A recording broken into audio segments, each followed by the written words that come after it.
So now the time is 11:05. Officially, we are supposed to get into the session. But before that, any first-time attendees here? Any of you are attending for the first time? We have Danu from Dubai. If any of you are attending for the first time, just type FT, first-time attendees. Yeah, Nijantan is attending for the first time. Harsha, first-time attendee. Timareddy, Shahrukh, Gayatri, Babaditya, uh, Harish Babu, Edela, Saurabh Kumar, Neha, Haribabu, Vinti, Srinidhi. Okay, so we have so many first-time attendees as well. And any diamond members are here? Any diamond members? If you're a diamond member, just type diamond. Narendra Kumar, SK, Prashant Pradeep, Haribabu. Any diamond members here? If any diamond members are attending the session, please type FT. Sorry, please type diamond. Please type diamond. Wow, we have Danub, Abhi, Srinivas, Pallavi. Okay, diamond members. And diamond members, I hope you know this is basically a foundation setting session where we are going to revisit the fundamentals in financial ratio analysis. Of course, you have access to advanced discussions in your diamond membership, but this is a foundation setting session, and I believe this will be a refresher session for you as well.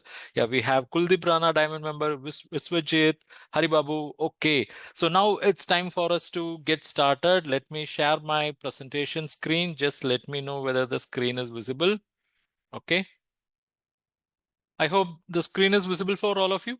Yeah, Mohammed, thank you so much. And now let's get into today's session. But with the permission of the Diamond members, I'll just take 1 minute time to give a quick introduction about myself because we have lot many new members as well. So you are seeing me on screen. I am CA N Raja, a chartered accountant by qualification, a teacher, trainer, a coach by passion. I started my career with State Bank of India, where I joined as credit analyst. I worked with State Bank of India for a period of 4 years. In very short period after joining as credit analyst, I was elevated as team leader of credit processing cell, where I had opportunity to work on loan proposals starting from the ticket size of 10 crore to 500 crore. So over a period of 4 years, I actually worked on 250 plus projects, which is 5,000 crore plus size. So this was the extensive exposure I gained in State Bank in credit and financial analysis. Then I came out and started my CA practice. And during my practice days also, I focused on project finance and debt syndication as my core practice areas. Parallelly, I also took up teaching assignment. I used to teach financial management and strategic financial management for the students who are pursuing professional courses like CA, CMA, CS, and so on. Then I also started teaching through online platforms like this. So thanks to the technology, today we have 3 lakh plus learners learning credit and financial analysis through our structured online courses across 180 plus countries. So this is my quick background. And with this, let's get into today's session. Yeah. So this is a foundation setting session for financial ratio analysis. This session can be an eye-opener for those who are attending for the first time, and this can be a refresher or revision for those who are attending it for the second time or so. Okay, so Diamond members, for you, it's going to be a repetition, but I believe that it will add value for you. So to get started, let me give you two scenarios. Okay, let's say there are two companies, A and B. Company A has reported a profit of let's say 5 crore, and company B has reported a profit of 10 crore. Now, with this limited information, I know the information is very limited. With this limited information, if I ask you which company is more efficient, what will be your answer? Is it the company making profit of 5 crore or the company that is making a profit of 10 crore? Which company you will agree as an efficient company? Please give your answers. Yeah, I could see Stowe is saying it's company B. Gayatri is saying it's company B. And I know the information is very limited. You may have some reservations to answer. So open up your mind. Okay. If you believe it is B, type B. And if you believe it is A, type A. And if you believe the information is inadequate, you can't frame an opinion, you just say that also. Okay. Yeah, let me see. Let me see. Okay, I started getting answers. Gayatri Stoy said in favor of B. Neha in favor of B. Babrao and Vivek voted. Timaredi voted in favor of A. Rajendra is of the opinion. I mean Rajendra Meena, RK Meena, right? We discussed. We had some WhatsApp conversation. RK Meena of the opinion. I can't say anything now. Haribabu is saying B.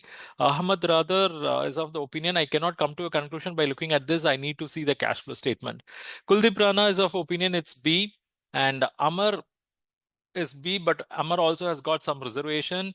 Ajas is unable to come to any conclusion. Srinivas is saying it's B. Unmukt, inadequate information. Nijantan is of the view inadequate information.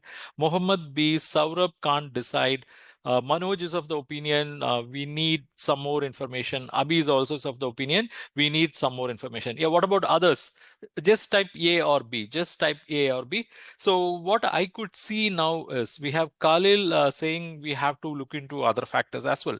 So based on the reply received, the majority of the answers were in favor of B, and many of you also said the information is inadequate to come to a conclusion. We need some more information. So I respect both. Whoever said B, I respect that, and whoever said they need more information, I also appreciate that. Okay, so to help you to make a thorough analysis, I'm going to give you that one more piece of additional information. That is, sales achieved by the company A is 25 crore and sales achieved by company B is 100 crore. So now you have one piece of additional information, a comparable information. Now tell me which company is efficient here. Is it company A or company B? Okay, now answers started pouring. Stoic, Gayatri, Srinivas, Suvida, Saurabh Kumar, Narendra Kumar, Danub, Unmukt, Mohammed, Vikash, Harsha, Rajendra Meena, Vivek, Baburao, Ajas, Khalil Yunus, Rudrani, Sachin, Shahrukh, Babatya, Parasuram Hai, Nijantan, Karthik, Vikram, Neha, everyone is in favor of A now. Everyone is in favor of A now. Hey, what happened here? Earlier, majority of you were in favor of B and many of you were of the opinion information is inadequate. But now, what forced you to change your decision from B to A? That too, when you got this additional information, what actually made you to change your mind? What made you to change your mind? I think you did some kind of an analysis, probably something similar to this.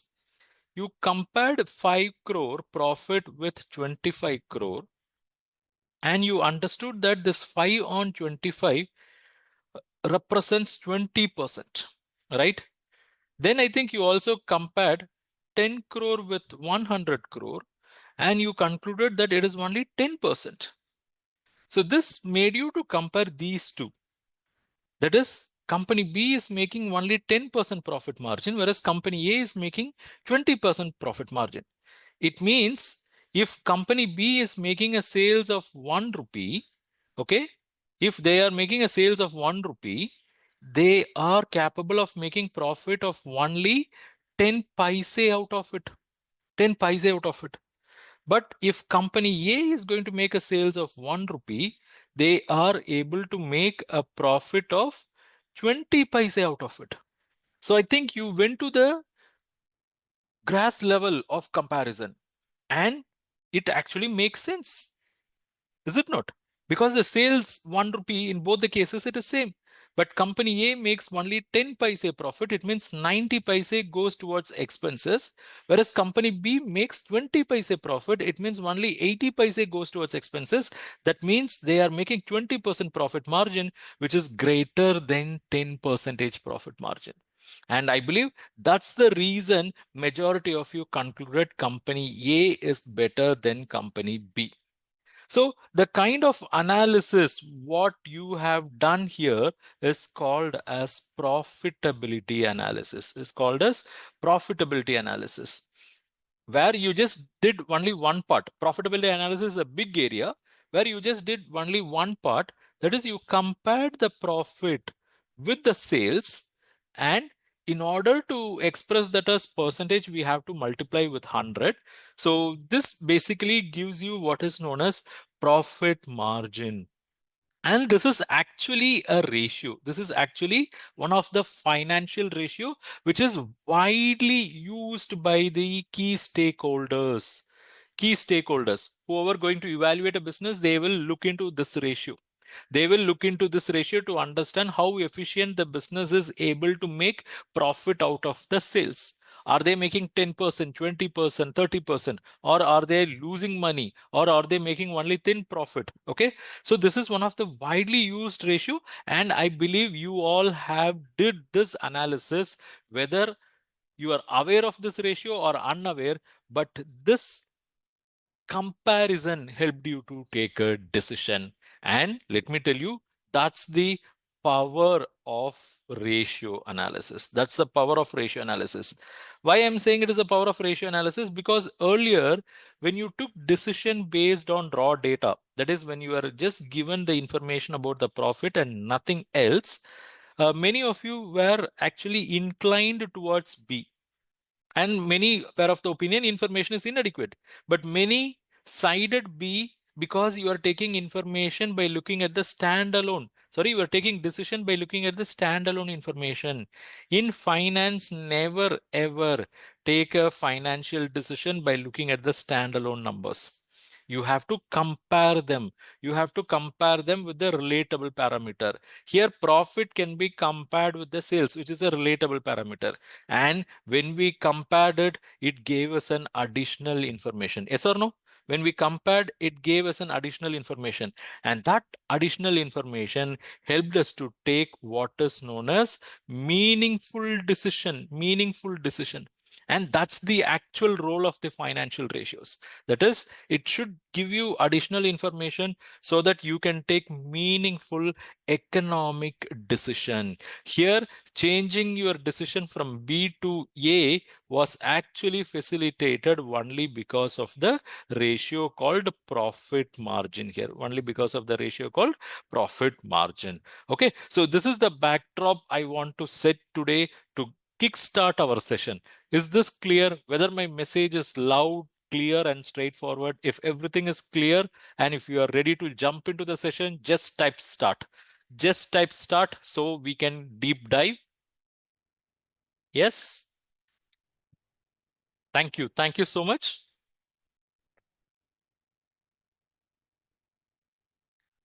Wonderful. Wonderful. Let me also give you one more piece of analysis. Okay. Now look at this. There is a company. Let's say the name of the company is X Limited. In 2024, they had, let's say, current assets of 30 crore. In 2025, their current assets is 100 crore. So here the information what I'm supplying is current asset. If any of you do not know what is current asset, these are all the assets which can be converted into cash within a period of 1 year. So they may be in the form of cash itself. They can be in the form of deposit. They can be in the form of inventory, goods. They can be in the form of money due from customers. But all those assets can be converted into cash within a period of 1 year. So we call them as current asset. Okay.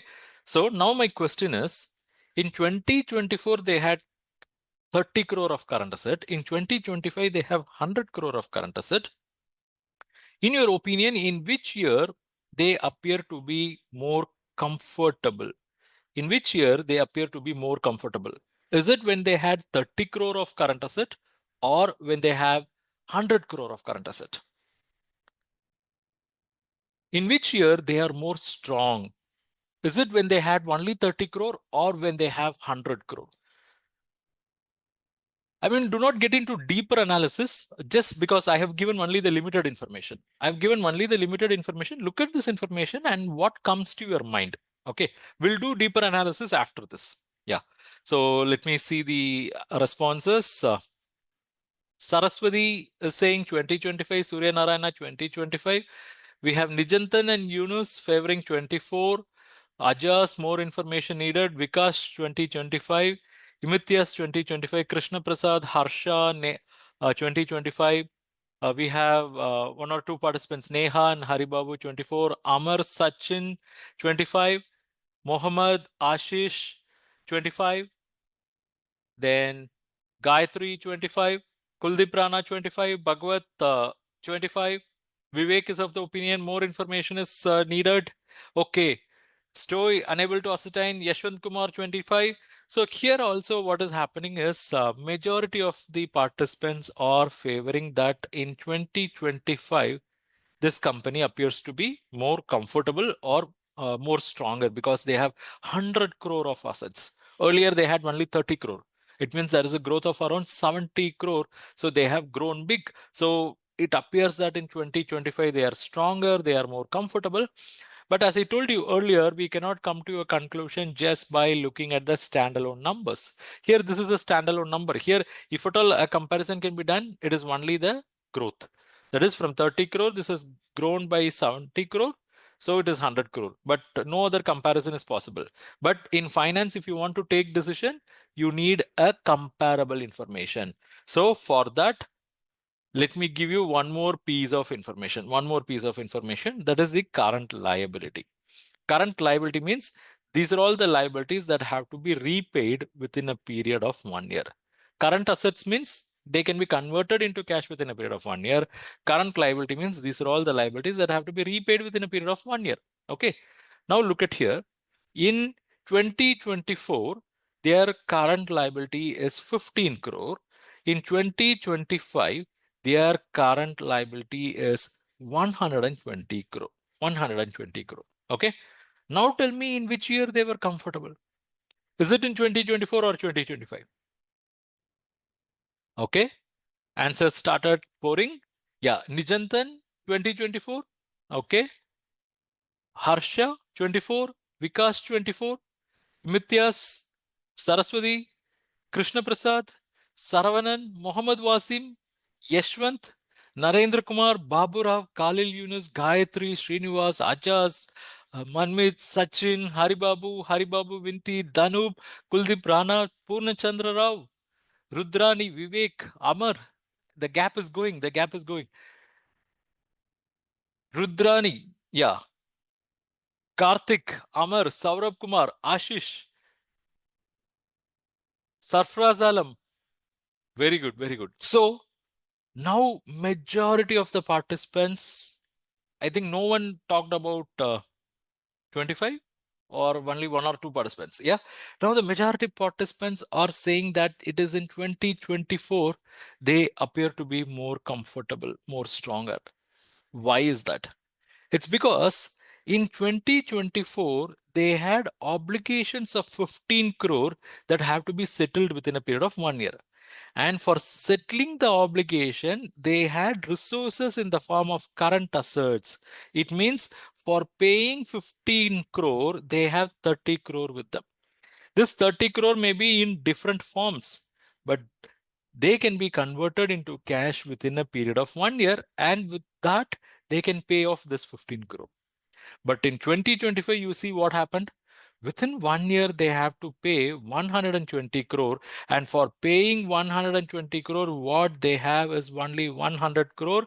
It means they are staring at a shortage. They are staring at a shortage of 20 crore. They are staring at a shortage of 20 crore. And I believe you did this analysis. You did this analysis. You compared 30 with 15. You are comfortable. The resources are twice of the obligation. You compared 100 with 120 and you concluded that resources are not adequate. So let me do that comparison here. I compare 30 with 15. I put the 30 in the numerator, 15 in the denominator. I get the value as 2. And I write it as 2 is to 1. And you know what does that mean? For every 1 rupee of the current liability, this business is having 2 rupees of current asset. So with this 2 rupees, paying this 1 rupee is easy. And even after paying that 1 rupee, the business will be still left with 1 rupee of current asset, which will help them in running their day-to-day operations.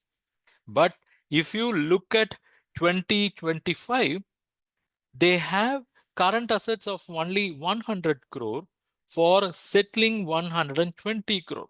So 100 divided by 120, what is the value? Please tell me. 100 divided by 120, it is 0.83 only. It is 0.83, and we will express it as 0.83 is to 1. It means for every 1 rupee of the current liability, they are having a current asset or resources of only 83 paise. It means even for settling 1 rupee, they have shortage of only, they have shortage of not only, they have shortage of 17 paise per rupee of obligation. Shortage is good or bad? Shortage is bad. For settling 1 rupee of current liability, they have current assets of only 83 paise. That is, even for settling 1 rupee, they are having a shortage of 17 paise. They are having a shortage of 17 paise. And it's because of this reason we consider that 2025 they are not comfortable. Yes, they are not comfortable. Their dash position is strained here. I'll explain what it is. Their dash position is strained, and here dash position is comfortable. That is, and for that the answer is liquidity. Yes, the answer is liquidity. It means in 2024, their liquidity position is comfortable. So what do I mean by liquidity? Liquidity means ability to meet the short-term expenses, short-term obligations without any difficulty, In 2024, do they have any difficulty on the liquidity side? No, because they have to pay 1 rupee, they have 2 rupees with them. It means their liquidity position is comfortable. Whereas in 2025, they have to pay 1 rupee and they have only 83 paise on hand. It means they are having a shortage of 17 paise per rupee of obligation. Their liquidity position is strained. So look at here. Let me just give you these numbers once again. Current ratio of 2024 is 2:1, and of 2025, current ratio is 0.83:1. Now, just by looking at these ratios itself, I can come to the conclusion that in 2024, they are comfortable. In 2025, they are not comfortable. Yes or no? Without even looking at the big numbers, that is 100 crore, 120 crore, or 30 crore or 15 crore, without looking at big numbers, just by looking at this ratio, I can come to a conclusion that for paying 1 rupee, they have 2 rupees. They are comfortable. For paying 1 rupee, they have only 83 paise. They are not comfortable. Yes. And that's the power of ratios. That's the power of ratios. And that's why financial ratio analysis is considered as one of the important tool in financial analysis. Okay, now let's go little deeper. So now we understand that ratios means they are basically a relationship between two numbers. Okay, that relationship should be created in a logical way. Only then we can make use of the ratios. And ratios can be broadly classified into 4 categories. One is liquidity ratios. Two is capital structure ratios. Three is One is liquidity ratio, two is capital structure ratios, three is profitability ratios. Okay, capital structure or solvency we can call it. Three is solvency ratios, and four we call it as efficiency ratios. Okay, efficiency, or we also call it as turnover ratios. Now, liquidity ratio basically deals with liquidity. We had some preliminary discussion related to that. And in that only, current ratio comes. So already I have introduced what is current ratio by now. We'll talk a little more about this shortly. Then comes the capital structure ratio, where we will be understanding the long-term stability of the business, whether a business can be stable in long term or not. And this is one of the important ratios. Every lender, every banker, they pay key attention to this particular ratios. And profitability ratios are multiple in number. One set of profitability ratios where profit will be compared with sales. In another set of profitability ratios, profits will be compared with investments. Okay, so here profit being compared with the sales, we call it as general profitability ratios. We call it as general profitability ratios. And in that angle only, I introduced the first ratio where we compared the profit with sales and we multiplied it with 100. Okay. Then comes efficiency ratios, where there are multiple ratios, turnover ratios and all. And today in this session, we will focus more on this. We will cover this as well. This already I touched. Okay. So we will be focusing on all these areas. I may not be able to take up this today because they are all very lengthy, detailed discussions. But we will focus more on this, which is considered as fundamental and very important in ratio analysis. Now, a question may arise: why banks have to pay so much attention to liquidity ratios? Okay, why banks have to pay so much attention for liquidity ratios?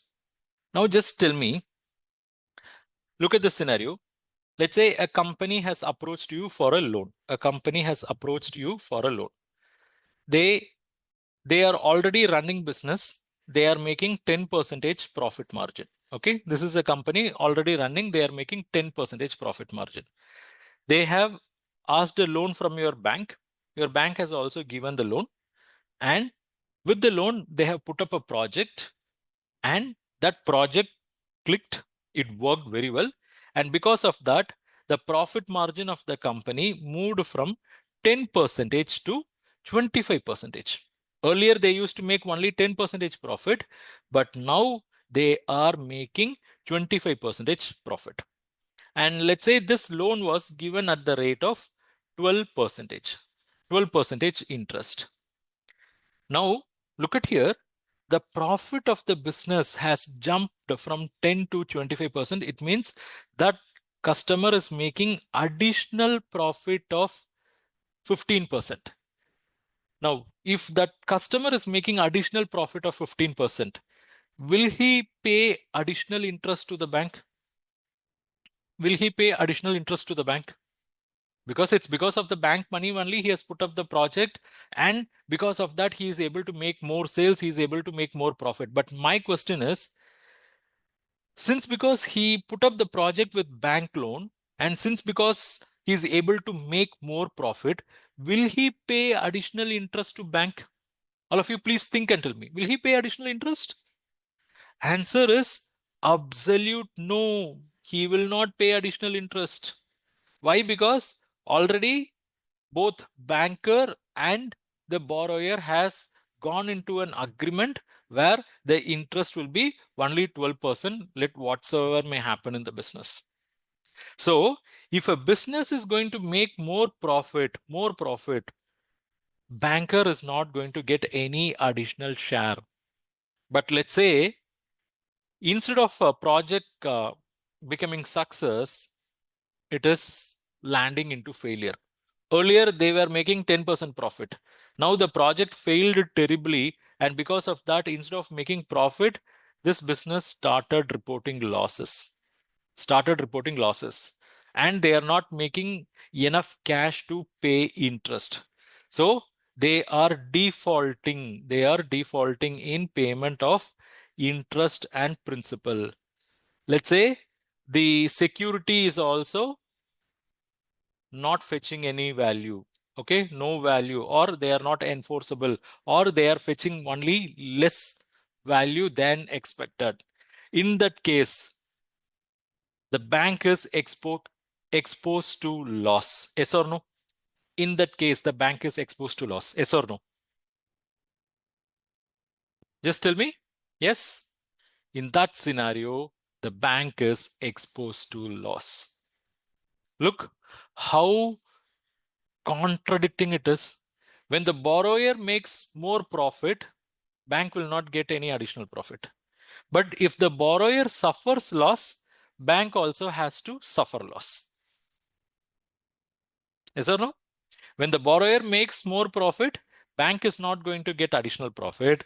But if the borrower suffers loss, bank is also put to loss in many occasions when the security is not adequate enough. So this actually changes the focus of the bankers from profitability.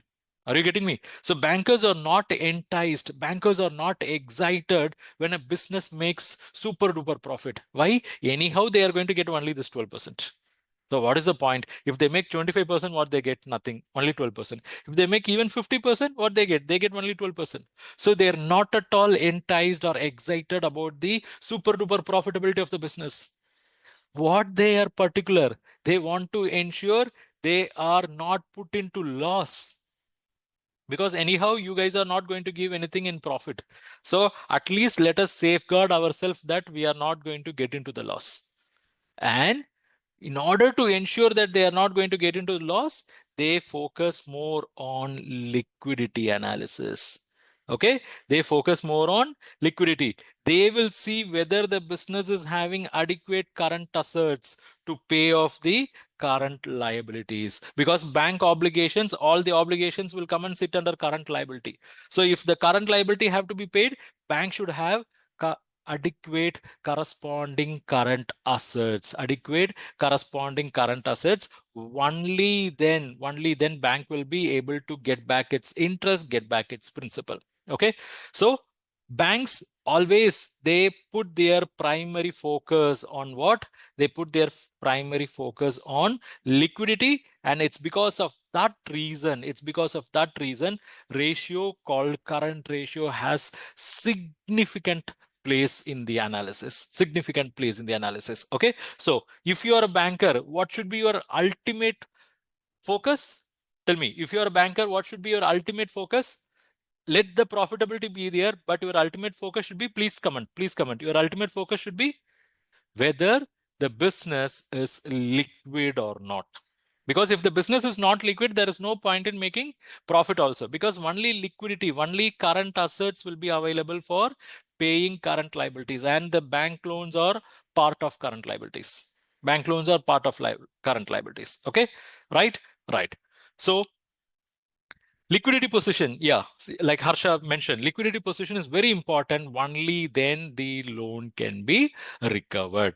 Okay, now how to understand this liquidity? Let's go little deeper. Okay, I'm drawing a balance sheet here. See, in business, funds can come from various sources, right? Funds can come from various sources. Let's say owners are bringing in funds. Let's say owners are bringing 10 crore. And in business, profits are retained. Whatever the profits made, many of the profits are retained. Let's say that is around 15 crore. Business also raising term loans, a long period loans. Let's say that is around 25 crore.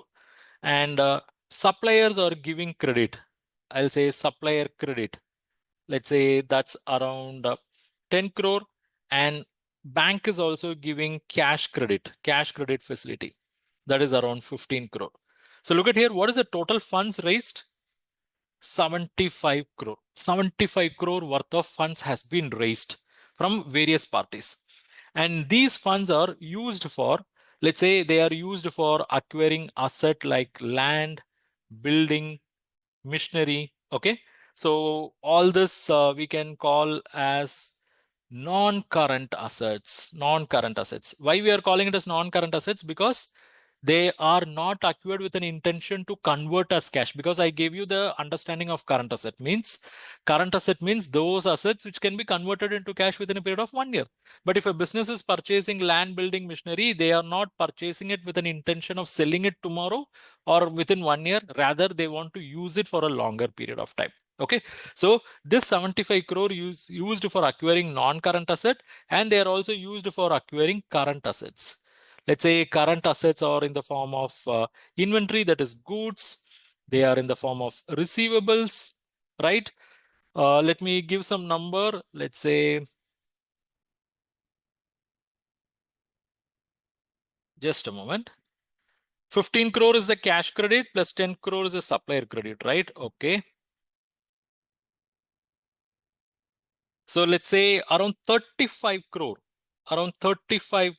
or in the form of current assets and 40 crore or in the form of non-current assets.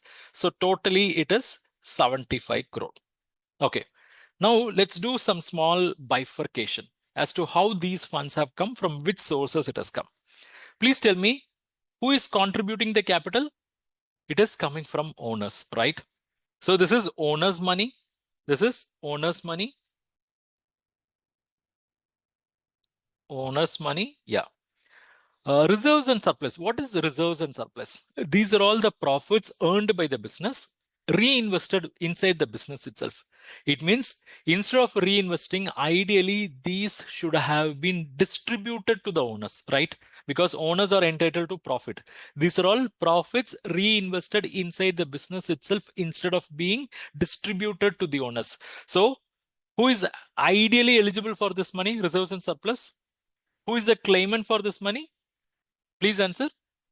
These money ideally should have been distributed to the owners. So I can say this is also owner's money. Owner's money. Harsha, not bank money, owner's money. So look at here. Out of 5 different funds, 2 funds have come from owners. One has directly come from the pockets of the owners. Pockets means owners have given the money this. Okay. Reserves and surplus are supposed to go outside the business, but it has not gone outside the business. That got reinvested within the business. Okay. But the claimant for that money is also owner. So these 2 funds, that is 10 plus 15, 25 crore has come from owners directly and indirectly. Okay. Now, term loan. Who is giving this term loan? Banker. Supplier. Again, the name itself clear. And bank. So this has come from outsiders. Term loan has come from outsider. Supplier credit has come from outsider. Bank cash credit is also from outsider. So what does that mean? We have another set of funds which has come from outsiders. That is term loan, supplier credit, bank credit. 25 plus 10, 35, 40, 50. 50 crore has come from outsiders. 25 crore has come from owners. Is this clear?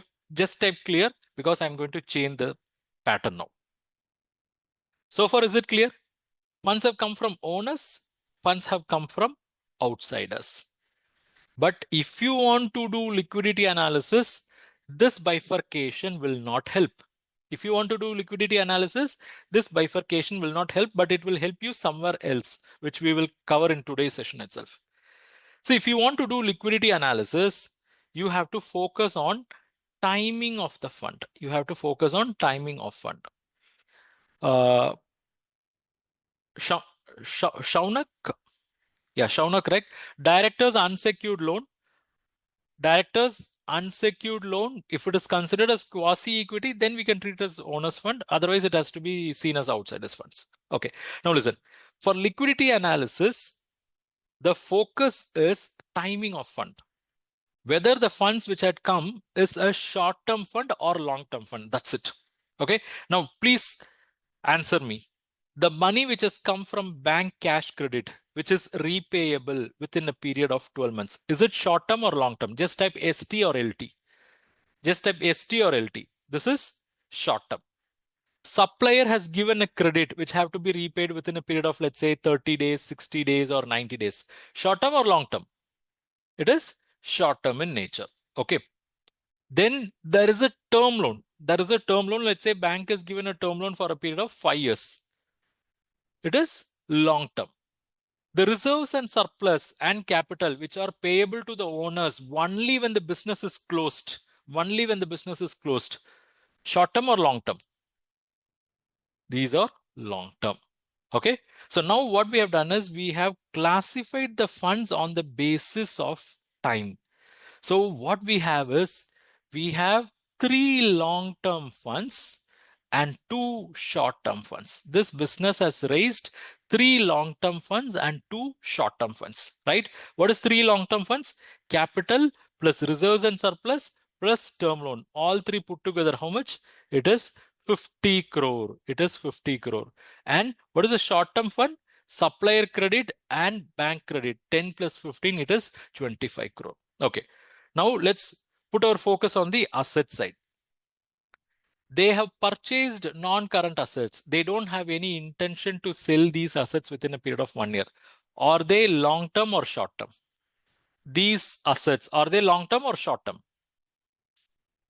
They are?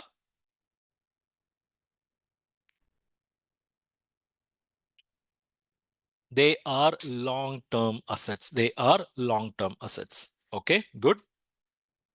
Current assets, they've acquired inventory, they've acquired receivables, and all these are done with an intention to convert them into cash within a period of 1 year. Long-term or short-term? These are short-term assets. Okay. So now let us group the assets. Let us group the assets and liabilities. So this is the grouping. So this is long-term sources. This is short-term sources. And look at here. There is a long-term asset, short-term asset creation. Now, are you able to make something out here? Business is raising long-term sources for creating long-term assets. Yes or no? Yes or no? Business is raising long-term sources for creating long-term assets. Business is raising short-term sources for creating short-term assets. Look at the beauty. Okay. Yeah, Yashwant has a valid observation. I'll come to that, Yashwant. So now what we can infer is business can raise long-term funds. Probably I'll put here. Business can raise long-term funds. They can use it for creating long-term assets. They can raise short-term funds and they can use it for creating short-term assets. Okay.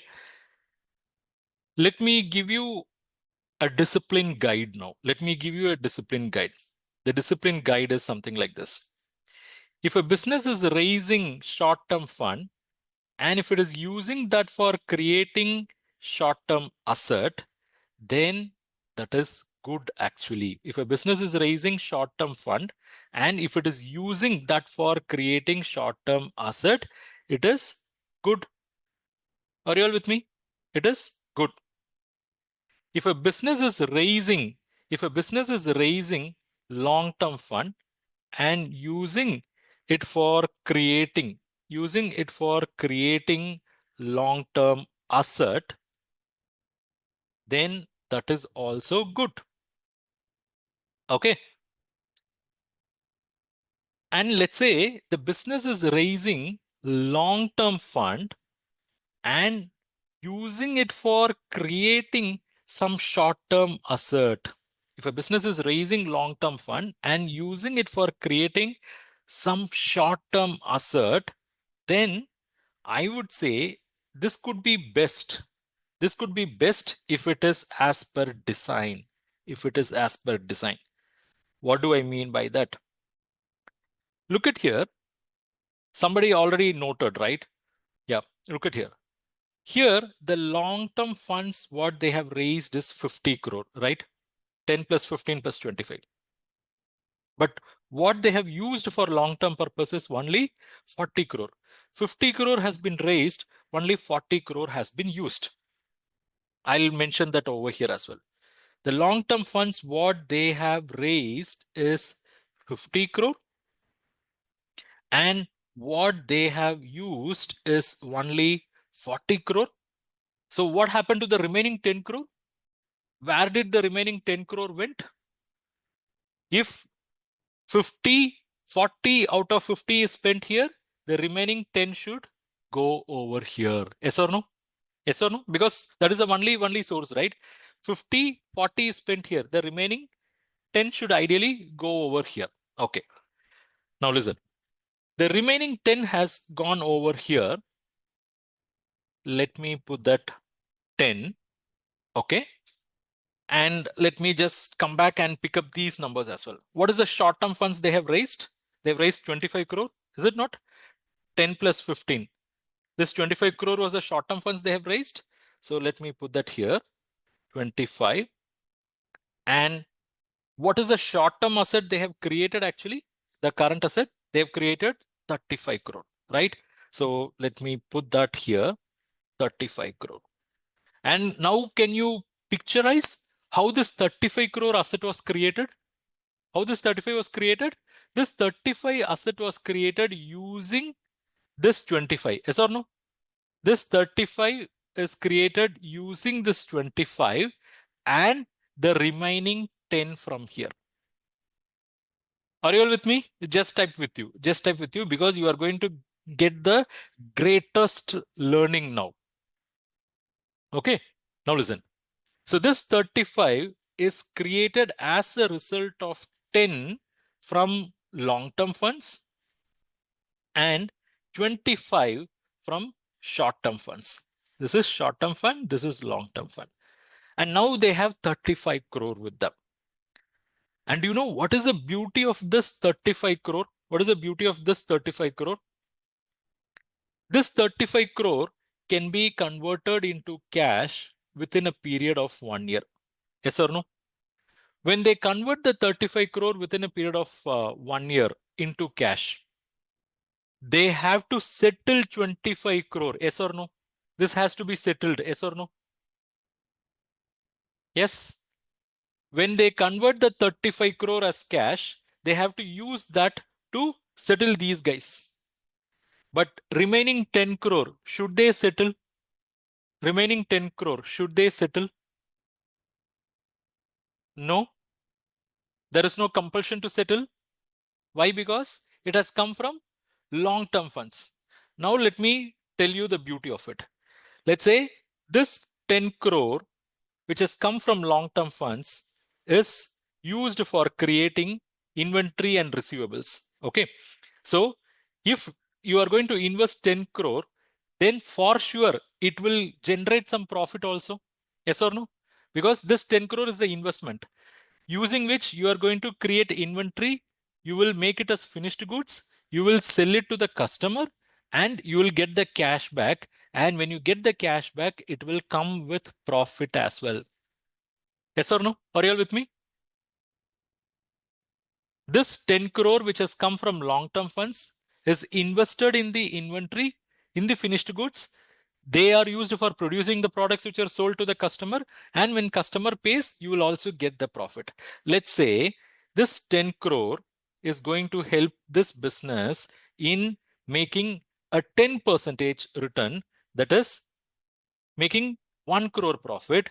It means if the 10 crore is invested in this process, they will get back their cash as 11 crore. They will get back their cash as 11 crore because they are investing in their core business. So what is the profit they are making here? What is the profit they are making? The profit is 1 crore. And let's say this process takes 45 days time. This process takes 45 days time. That is, they put the inventory 10 crore and in 45 days, it is produced and sold and cash is collected from the customer. In 45 days, this 10 crore is becoming 11 crore. They are making a profit of 1 crore. So when the 11 crore comes, do they have the compulsion to pay back the 10 crore?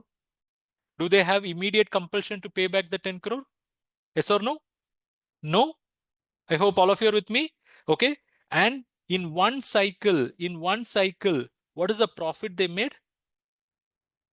That is, in 45 days, one cycle, they made a profit of 1 crore. It means on 46th day, they can reinvest this 10 crore. They can reinvest this 10 crore, which will help them to make another 11 crore, which will help them to make a profit of another 1 crore. Yes or no? Yes, it means they can go ahead with one more cycle. So another 45 days.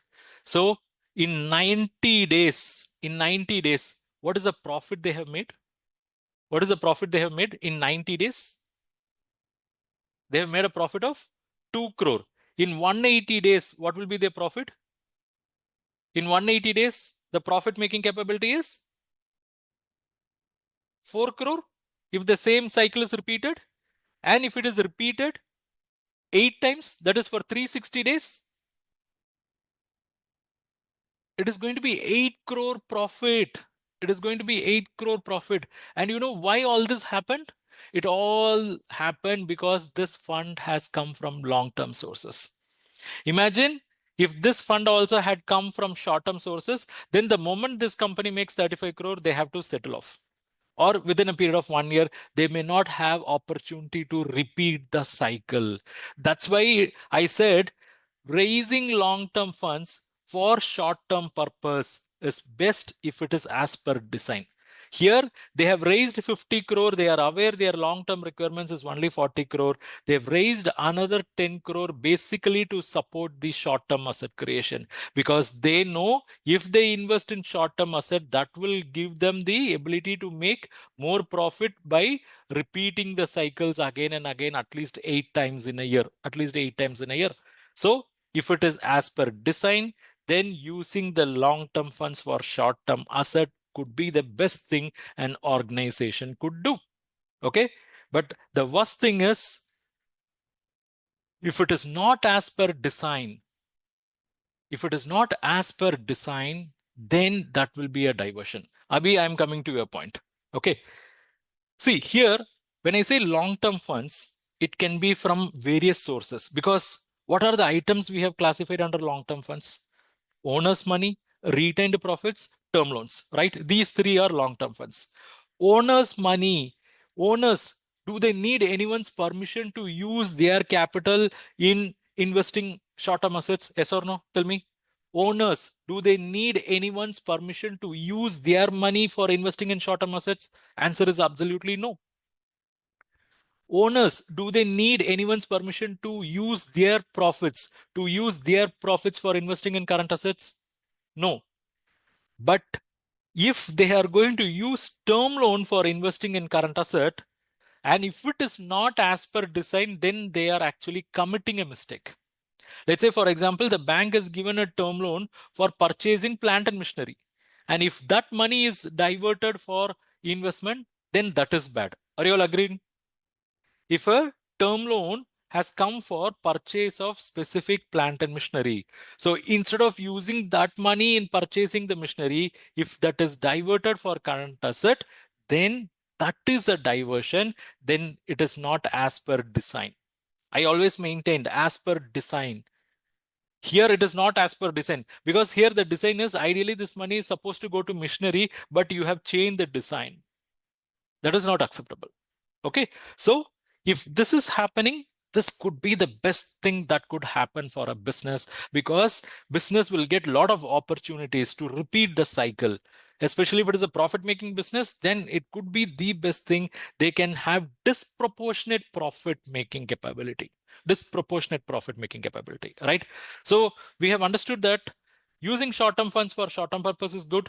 Using long-term funds for long-term purpose is good. Using long-term funds for short-term assets could be best if it is as per design.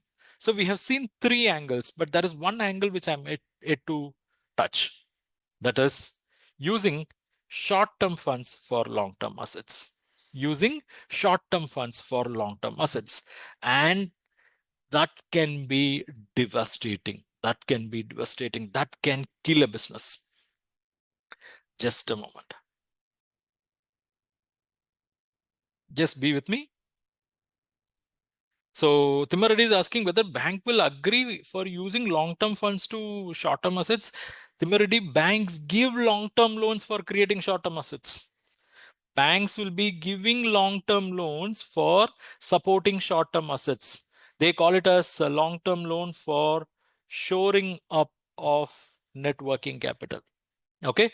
So banks, they do support, they do encourage, because they are also aware that using long-term funds for short-term asset will actually increase the liquidity, will give a lot of breather for the business. Okay. Right. Now listen, what I was saying is, never ever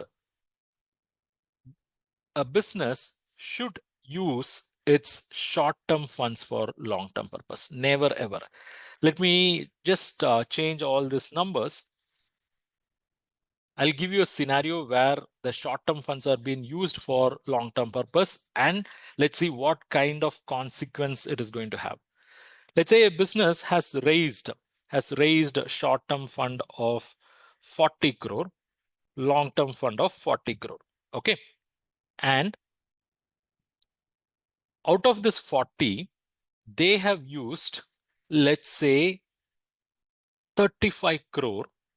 Look, out of 40, they have used 35 crore for short-term assets and 45 crore of long-term asset has been created. It means both sides, total is 80 crore. Okay. Now, if you see, this business has created a long-term asset of 45 crore. How they have created this 45 crore? They have created this 45 crore using 40 crore of long-term funds. And I think the remaining 5 crore has come over here. Yes or no? Because out of 40, only 35 has been spent over here. Out of 40 crore of short-term funds, only 35 crore has been spent over here. It means remaining 5 crore has come over here. Agree? Remaining 5 crore. That's how this 45 crore has been built. What is the source for this 45 crore? 40 crore from here, 5 crore from here. Agreed? Are you all with me? Just type with you because you are going to learn another important lesson in liquidity analysis. Okay? Yeah. So what happened now? They have created 45 crore of long-term asset using 40 crore of long-term funds, which is good. But the mistake what they have committed is they have used 5 crore of short-term fund as well. Now, this is always a problem. Why problem? Because the short-term funds are those funds that are repayable within a period of 1 year, right? Whoever have given this 40 crore, they will expect the repayment within 1 year. And imagine if this money has come from bank in the form of cash credit. Imagine this money has come from bank in the form of cash credit. Let's say the bank has given 40 crore cash credit.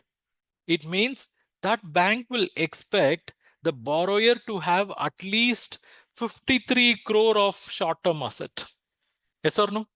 Because if the bank is giving 40 crore, they expect a higher asset. Say, for example, if a bank is giving 10 crore as cash credit facility, it means they will expect 10 divided by 0.75. That is, they will expect the current assets to be at least 13.33 crore. It means bank is going to fund only 75% of 13.33 crore as CC, which is 10 crore. It means remaining 25% they expect the business to contribute on its own. Now tell me, this bank, now put yourself as a banker. You are seeing that you have given 40 crore. You expect the corresponding assets to be at least 53 crore, but what you are seeing is the current asset is only 35 crore. What you will do in this scenario? You have given loan of 40 crore. You want this current asset to be 53 crore, but current asset is only 35 crore. What you will tell them? You will warn them. You will caution them, right? You will reduce the drawing power, or you will ask them to repay. Yes or no? You will ask them to repay. Now just imagine, you have noticed as a banker, it has come to your notice that your attention that they have drawn 40 crore, but they have only 35 crore. So because of this reason, the account will turn out to be irregular. And if the irregularity continues for 90 days, what will happen? If the irregularity continues for 90 days, what will happen? All of you, please tell me. If the irregularity continues for 90 days, this loan account will become NPA. Yes or no? It will turn NPA. Let's say you have given all the instructions to this company to make this as 53 crore, or you have given all the instructions to bring down the outstanding to match it with this level. If both the things are not happening, they are not making it as 53 crore, or for 35 crore of short-term assets, the corresponding cash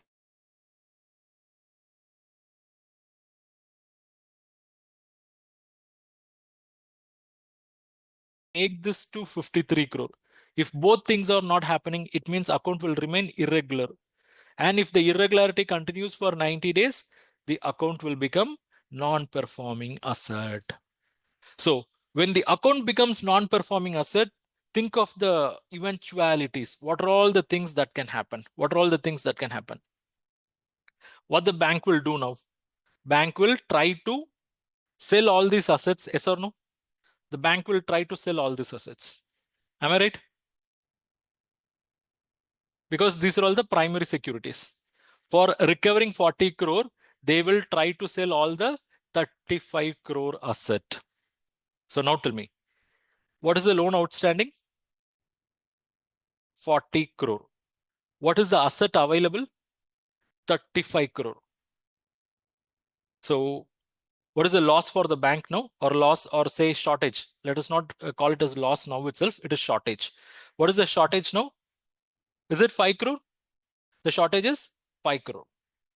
Now, do you think bank will say, okay, out of 40, you have paid 35, we'll forget. Let's have good terms and relation. Do you think bank will say that? Do you think bank will say that? Bank will never say. Okay. And bank will approach the legal system to recover the remaining 5 crore. So what will be the solution? They can approach the legal system. They can approach the court of law and make a claim for remaining 5 crore. They can even ask the court to close the company. Close the company. Sarfaraz, we are looking at the terms where the collateral is restricted to the assets that are created. Okay. So what the bank will do, they want to recover the 5 crore. Let's say the collateral is not adequate to recover the 5 crore. So they will approach the legal system. They'll approach the court of law to pass the winding up order for the company. What is winding up order? Close the company. Close the company, sell the assets they have. Sell the assets. But before that, one opportunity will be given to the company. That is, before approaching the court, since the 5 crore is diverted over here, the bank will pressurize the company to somehow get that remaining 5 crore. And we know out of 40, 5 has come here, right? Yes. So let's say this 5 crore is sitting here and you try to sell this forcefully now. You try to sell this forcefully. How much you will get, do you think? Because you are trying to sell some long-term asset forcefully in the market. And when the market knows you are trying to sell something very hurriedly, do they pay premium or do they pay less than what it is actually worth? If you try to sell something forcefully because you are so desperate, you want the money, you have to settle the bankers, the bank will pay you what is less than the market value. We call it as for sale value. We call it as for sale value, less than market value. So you have diverted 5 crore over here. Let's say that 5 crore had come in for purchasing some land and you are forcefully selling that in the market at a for sale value. Let's say instead of 5 crore, you are able to get only 3.5 crore. You are able to get only 3.5 crore. Okay. So now let's come here. The loan outstanding was 40 crore, 35 crore was already paid. The shortage was 5 crore. Now out of the 5 crore, 3.5 crore has been paid. What is the shortage now? What is the shortage now? Still the shortage continues. Shortage is 1.5 crore. Shortage is 1.5 crore. Now, at this point, do you think bank will say, okay, we'll forget 1.5 crore? Do you think they will say? They cannot. They cannot say that because look, they have so much of long-term assets. Out of 45, only 5 crore has been cleared off. It means they still have 40 crore. When they have so much of asset, why the bank has to say, okay, forget about it? No, they will not. So they will approach the legal system. They will ask for winding up order. They'll ask for appointment of liquidator. So a liquidator will be appointed to sell off the assets of the company. Now, what is the asset that are at disposal of the company? Out of 45, 5 was sold already. It means the asset at disposal is 40 crore. Now, this liquidator will be appointed to sell this 40 crore for realizing how much? For realizing how much? Why liquidator was appointed here? Why liquidator was appointed here? Please tell me. Because the bank is yet to recover its 1.5 crore. Yes or no? The bank is yet to recover 1.5 crore. So the liquidator is appointed to sell the assets worth 40 crore so that the bank's shortage of 1.5 crore can be cleared. Look at here, how strange. I repeat once again, bank has given short-term fund of 40 crore. Out of that, they created only 35 crore. They diverted 5 crore. When bank came to know that, bank asked the borrower to repay. So for 40, they have paid 35. It means 40 minus 35 paid already. Still 5 crore was shortage. And bank gave ultimate pressure. So the company, they sold the diverted asset and they recovered only 3.5 crore. So out of 5 crore shortage, 3.5 crore recovered. It means shortage continued at 1.5 crore.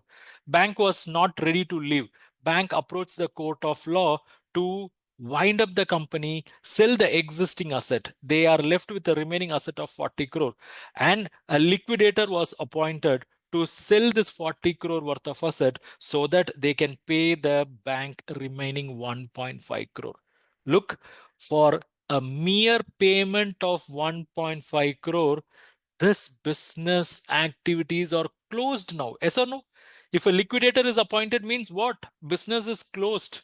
Company is wound up. Assets possession are taken and that is being sold at some throwaway price to settle these guys. That is to settle a shortage of 1.5 crore. How costly mistake this business has done. Yes or no? The costly mistake, the amount what they have diverted is only small. Is it not? The amount what they have diverted is only 5 crore and they failed in paying only 1.5 crore. But for the default of this 1.5 crore, the business itself has come to a stage of closure. This could happen. This could happen if a business is going to divert short-term funds for long-term purpose.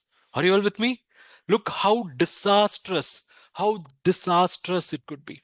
A business diverting short-term funds for long-term purpose. So never ever a business should strive to commit this mistake, because if they commit this mistake, if they commit the mistake of diverting the short-term funds for long-term purpose, and if they are not in a position to correct that in near short term, that is what I'm saying that. See here, they diverted 5 crore. Let's say within 6 months, they got some long-term funds so they can correct this mistake. Then they are safe. But many businesses, they are not in that position. And only because of that, they are diverting the short-term funds for long-term purpose. And when they commit this, they are actually marking something in their calendar. When they do this, they are marking something in their calendar. Do you know what they are marking? They are marking beginning of their end. They are marking beginning of their end. And if any of you are working in NPA department, they will know 95% of the business NPAs are because of this reason.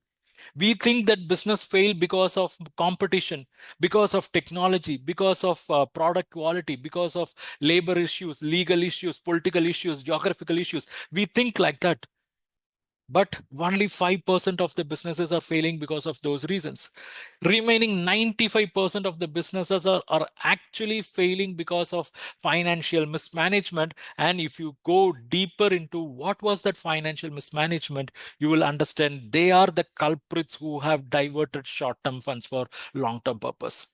The problem with this diversion is it will be not at all visible at the time of committing the mistake, because you will never know that you are committing 5 crore from CC. I mean, you will never feel this as a grave mistake you are committing. You are just transferring 5 crore from your bank account to the seller for purchasing the land. What is the big deal in that? But look where it has landed the business,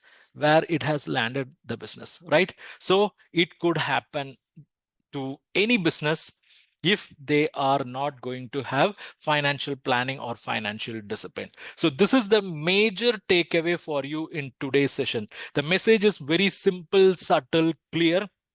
Never ever, never ever divert short-term funds for long-term purpose. This is applicable for both business as well as personal life. And you guys, having listened all this time, I want all of you to help me in spreading this message to others. That is, I want all of you to teach this simple understanding what you have gained now. So if you are ready to teach others, just type I will teach. Just type I will teach. And what do you have to teach them?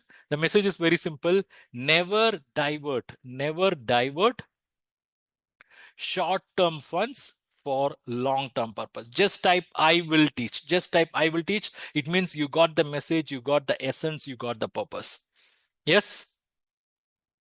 Wonderful, wonderful. Thank you so much. And oh my God, now the time is 12:17. So we started by 11:05. And now it is 12:17. Do I have your 10 more minutes to continue? It means I think we've gone deeper into liquidity analysis. Yes, do I have 10 more minutes to continue? Yes? Okay, perfect.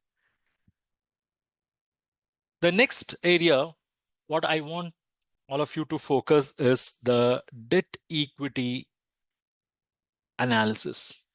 Okay, debt equity analysis, which is actually a part of capital structure ratios. Now, look at this balance sheet, or I'll just go back and copy this balance sheet. Yeah.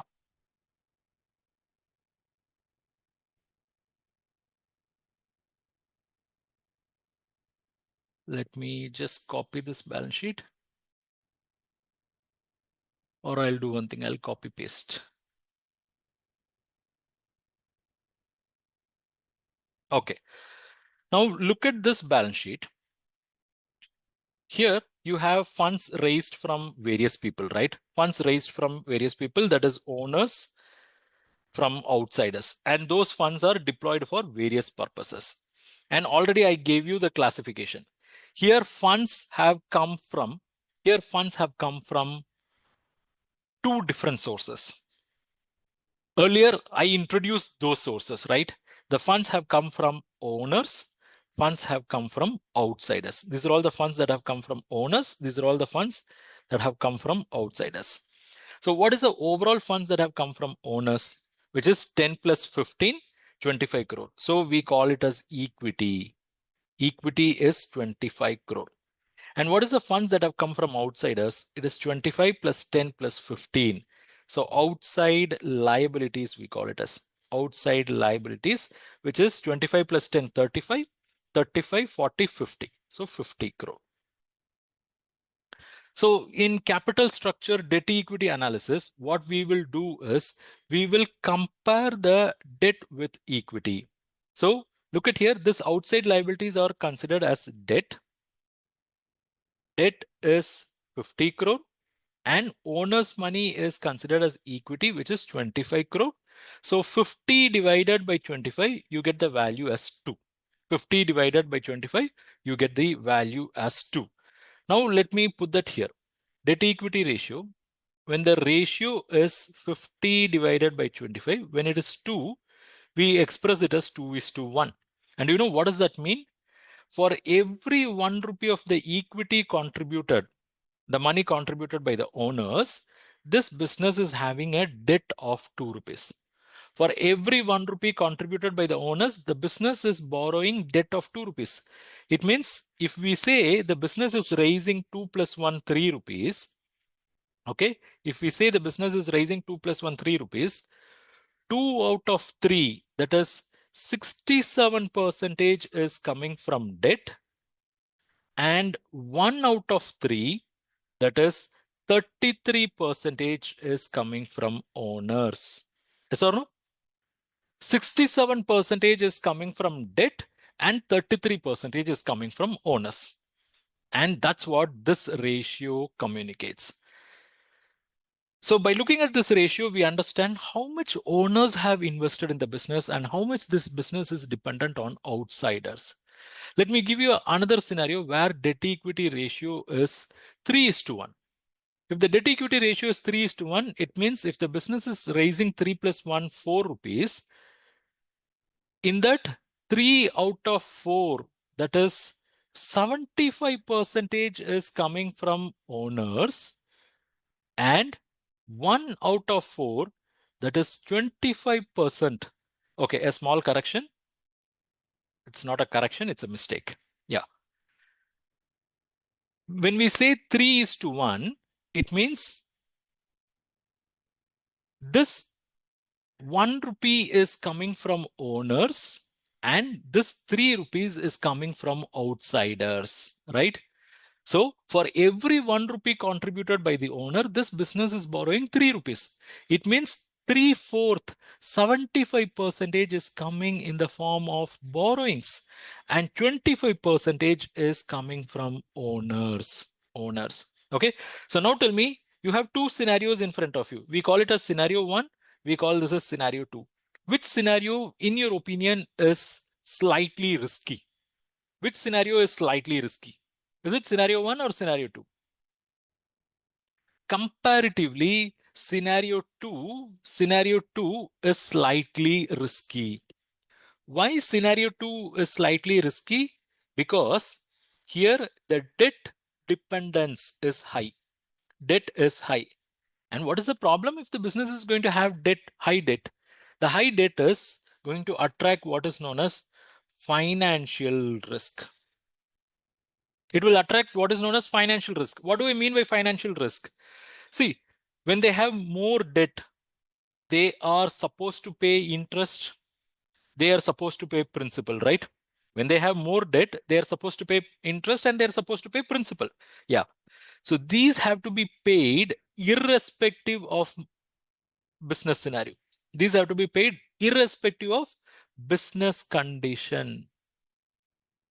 Let's say for some or the other reason, if the sales drop or cost increases, what will happen to the profit? If for some or the other reason the sales drop or cost increases, what will happen to the profit? Profit will go down. And when profit goes down, it is possible people who have given debt, they may not get back their interest, or there may be delay in principals. And if that happens, what is the outcome? If that happens, what is the eventual outcome? The eventual outcome is default. Yes or no? Because as a bank, for how many days you will wait maximum? You will wait only for 90 days. Suppliers may not even wait 90 days because they need money exactly on the promised day. If they're not going to get in another 30 or 45 days, they'll go for legal recourse. Okay, so if a business is going to have a high debt equity ratio like this, then they are attracting what is known as financial risk. It means they may not be able to pay interest and principal when their sales drops or cost goes up, because their profit will come down and that will lead to default. Here we have seen two ratios only. One is 2:1, the other one is 3:1. Actually, the ratios can go even beyond. So we have seen 2:1, we have seen 3:1. The ratios can also go up to 4:1, 5:1, right? So there are certain banks, they put a cap at this level. They say, okay, nothing beyond 3:1. Our maximum debt equity ratio, I mean, we can tolerate the customers only with the debt equity ratio of 3:1. Okay, certain banks will go up to 4:1. There are private sector banks who are ready to go up to 4:1. And 5:1 cases and all, you will see only in case of already wedded. I mean, the customer has already availed the loan And in the next year, in the subsequent years, because of their low operation, they'll get into this kind of a ratio where the bank and the customer, they somehow manage the situation. But if a new customer is approaching a bank with the debt equity ratio of 5:1, it is not going to happen. Bank will stay away, because when the ratio is 3:1, what is the outside funds? It is 75%, right? Because I told you 3/4 is outsiders funds. And when the ratio is 4:1, it means 4/5 is outsider funds. It means 80%. The business is 80% dependent on outsiders' money. And if it is going to undergo a change, okay, let's say the market is going to undergo a change, then this business will suffer. And when the ratio is 5:1 and above, we need not even think about it, because the debt portion will keep on be increasing. And this will have significant impact. This will have significant impact on the financial risk profile of the business. Actually, banks will be doing something known as credit risk rating, CRA, credit risk assessment, or credit risk rating. And let me tell you, the highest weightage is given for this debt equity analysis. Okay, banks, they won't directly call it as debt equity. They actually call it as TOL by TNW. They call it as TOL divided by TNW analysis. Yeah, Abhi, that's what I said. Banks go up to 4:1. Okay, there are banks which goes up to 4:1. There are banks who put a cap at 3:1 itself. I know there are banks who put a cap at 3:1. Certain banks go up to 4:1. It all depends on the risk appetite of the banks as well. Certain banks are ready to take risk, but do you know what they do when they go for 4:1? They charge higher interest. They charge higher interest. Okay, now what is the time now? 12:27. Shall I just extend for 10 more minutes? 10 more minutes. It's your Sunday, your lunch time. Yes? Yeah, please. Okay. So here, look, we calculated debt equity ratio something like this, 50 by 25, and we got the value as 2. And we were quite okay, because 67% has come from the borrowers, 33%, 67% is the debt they are taking, 33% is the money which the owners have brought in. But what if I tell you this reserves and surplus of 15 crore includes 5 crore arising on account of revaluation? Let's say this includes revaluation reserve. Say, for example, this 40 crore includes some 10 crore of asset, which was originally written in the books as only 5 crore. Till last year in the books, this land was written only at 5 crore. But in the current year, in the balance sheet, the company has restated the value as 10 crore, because they believe this land can be sold in the market for 10 crore. Now tell me, this 5 crore which got increased to 10 crore, and as a result, this asset value is 40 crore. Otherwise, this would have been 35 crore only. Now there is an artificial increase of 5 crore. Now this 5 crore, is it a hard cash or it is only a book entry? Is it a hard cash or only a book entry? Just tell me, is it hard cash or only a book entry? It is only a book entry, right? So if it is only a book entry, I have to knock it off. I mean, I should ideally consider the asset as 35 crore only.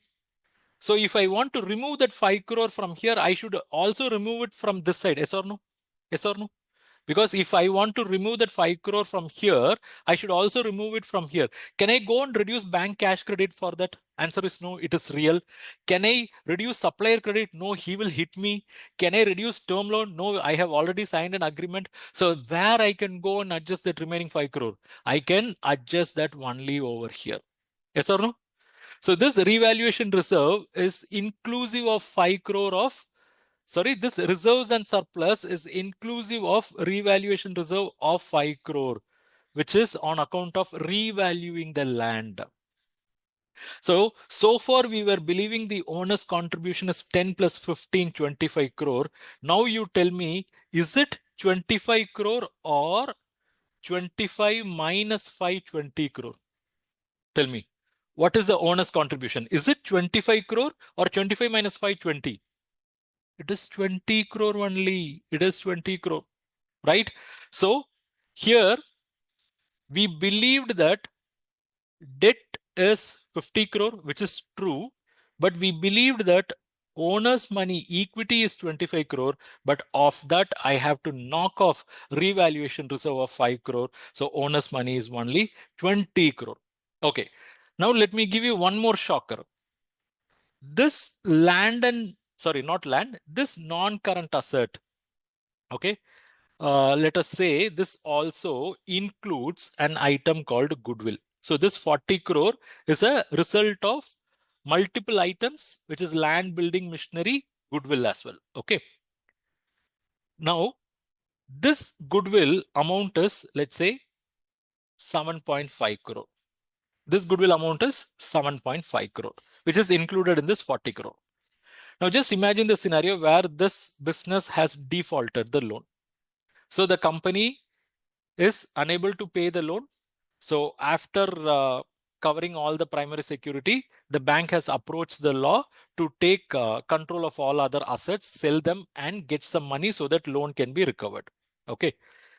At that point, do you think the bank will be able to take control of this asset called goodwill and sell it in the market and get 7.5 crore? Do you think goodwill, is it first of all tangible? It is an intangible asset. It is an intangible asset. Okay, it is not tangible asset. And if a business has defaulted, where is the question of goodwill? First of all, you can't touch, see, feel, nothing. Okay, then you can't even sell this. It is not saleable. It is not saleable. There will be no buyer. Who will buy goodwill of a defaulted company? Even otherwise, goodwill cannot be sold in the market. Okay, so at the time of default, this is not there in existence. So I don't want to take that surprise at the time of default. I want to be prepared for that. So I want to knock off the 7.5 crore from here. And if I do that, can I adjust it against bank cash credit? Yes or no? No. Can I adjust it against supplier credit? No. Can I adjust it against term loan? No. It means I'm left only with this zone. I have to adjust it only over here. Yes or right? I can knock off this 7.5 only over here. So we came to the conclusion that equity is not 25, it is 20. Now I am asking you whether the equity is 20 crore or is it 20 minus 7.5, that is 12.5 crore. Tell me, is it 20 crore or 20 minus 7.5, 12.5 crore? It is only 12.5 crore. So what we have to do, from 20, we also have to deduct this 7.5. So we have 12.5. So what I have done here is, I have taken the capital, I have added the reserves and surplus, then I have deducted the revaluation reserve, then I also deduct the intangible asset, which is 25 crore plus, what was the, not 25, 10, yeah. Capital is 10 crore. Reserves and surplus is 15 crore, minus revaluation reserve of 5 crore, minus intangible asset of 7.5 crore. So all gave me eventually 12.5 crore. This is the equity, and I don't want to call it as equity. I'm going to call it as net worth. And this net worth was arrived after deducting the intangible item, right? So in this net worth, intangible items were knocked out. So we can give a name called tangible net worth. We can give a name called tangible net worth. Yes or no? Yeah. So this is the tangible net worth. And this debt can be called as total outside liabilities. This can be called as total outside liabilities, which is 50 crore. So now we will calculate TOL divided by TNW is 50 divided by 12.5, and that is actually 4:1. Look how things have changed. When we calculated debt equity ratio, it was superb. It was 2:1, and owners were contributing 33%, and the borrowing is only 67%. But when we refined it by knocking out the revaluation reserve, by knocking out the intangible asset which were necessary, we understood that the debt equity ratio is actually 4:1. It means what? It means the debt is actually 80%. Why it is 80%? It is 4 out of 5. and owner's contribution is only 20%, which is 1 out of 5. Now tell me, which makes more sense? Is it a plain debt equity ratio of 2:1 or the thorough comprehensive TOL by TNW of 4:1? Which makes more sense? Is it A or B? Just type A or B. Just type A or B. Okay, B makes more sense. Yes, and that's the reason banks, financial institutions, they focus more on TOL by TNW. Actually, there is also one more extended version to it, that is TOL by adjusted TNW, which we will catch up in some other session. Okay, so at this point, so how are you? How are you feeling about the session? Are you deriving value? Are you deriving the value? Are you feeling the session is useful? If yes, please type useful. Please type useful. And my dear Diamond members, do I have your permission to introduce our Diamond membership to these aspiring learners? If any Diamond members are here, please type permitted. Please type Diamond permitted so that I can introduce our Diamond membership so they can continue this learning and take their learning forward. Yes, Abhi, I mean Diamond members, please type Diamond and then type permitted. Diamond permitted. Yeah, Abhi, thank you so much for the permission. Satish, Srinivas, Ashish Kumar, Baburao. Yeah, Diamond members, please type Diamond and permitted. Ashish Kumar, thank you so much. Yeah, ideal TOL by TNW ratio can be like 2:1. Okay, Srinivas, thank you so much. Ashish, Vishal, thank you so much. Let me quickly introduce our Diamond membership program. We have a membership program called Diamond Live Membership. This membership program gives you access to 130 plus pre-recorded online courses which we have published in the domains of banking, credit, finance, accounting, costing, and so on. This membership program will give you access to 100 plus ebooks which we have published in this domain. This membership program will give you access to all the live classes we conduct. That is all the past live classes as well as all the future live classes. This membership program will give you access to all future e-publications which we come out with. So these e-publications can be in the form of courses, they can be in the form of ebooks, they can be in the form of templates, they can be in the form of test series, or they can be short lessons. Okay. So this membership will give you access to that, and it is a lifelong learning experience. And today I'm going to give you a special offer which was availed by several members last week as well. We had more than 45 members upgrading to Diamond membership last week.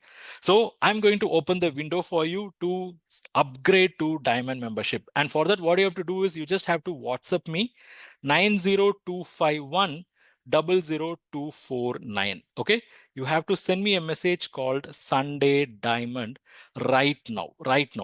If you do so, you will get a special offer. You will get a special offer for upgrading to Diamond membership. Yes, I'm going to give you a one-time offer, a special offer for upgrading to Diamond membership, and that too at a special offer price. And this is going to be unique for each and everyone because we will consider the fee you have paid earlier. The fee you have paid earlier, you will get additional discount. And if you are a newcomer, you are eligible for special discount as well. Okay, so I'm putting the number already here. It is 90251 00249. I've also given you the link. All of you just check the comment section. I'm giving the link. If you click the link, it will automatically open your WhatsApp and generate a message called Sunday Diamond. It will send the message. I mean, it will generate the message. You have to send the message and it will ask you whether you have enrolled in any of our courses. Please mention that. And if you're a banker, please do mention that. And you are going to get special offer. Okay. If you're joining now, you can avail the special price.